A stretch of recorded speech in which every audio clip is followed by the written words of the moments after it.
ஒரு டம்ளர் தண்ணியில ஒரே ஒரு பட்டைய போட்டுருங்க. அந்த சுருள் பட்டை சொல்றோம்ல, அந்த பட்டைய போட்டுருங்க. அது கூட ஒரு சிட்டிகை மஞ்சள், ஒரு சிட்டிகை சீரகம், ஒரு அன்னாச்சி பூ ஒண்ணு இடிச்சு போட்டுறலாம். இத நல்லா கொதிக்க வச்சுட்டு இறக்குனதுக்கு அப்புறமா, இதுல நல்லா லெமன பிழிஞ்சிட்டு, நீங்க தேன் கலந்து குடிக்கும்போது, இது நம்மளுடைய நுரையீரல ஸ்ட்ரென்தன் பண்றதுக்கு இது ஹெல்ப் பண்ணும்.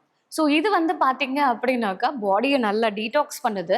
ஜாயிண்ட்ஸ் எல்லாத்தையும் ஸ்ட்ரென்தன் பண்ணுது. ஏன்னா, இதுல வந்து நம்ம மஞ்சள் சேர்க்கும்போது, அதுல வந்து பார்த்தீங்கன்னாக்கா, நமக்கு ஆ இந்த ஆன்டி இன்ஃப்ளமேட்டரி எஃபெக்ட் இருக்கு. அதே நேரத்துல அந்த குர்குமின் இருக்குல்ல, அந்த ஆன்டி ஆக்ஸிடென்ட். இது வந்து நமக்கு ஆன்டி வைரல் எஃபெக்ட்டையும் ஏற்படுத்துது. ஸோ இது வந்து பாடிய நல்லா டீடாக்ஸ் பண்ணி, நம்மளுடைய அணுக்கள அதிகரிச்சு, புதுப்பிச்சு, அந்த ரத்த ஓட்டத்தையும் அதிகமாக்குது.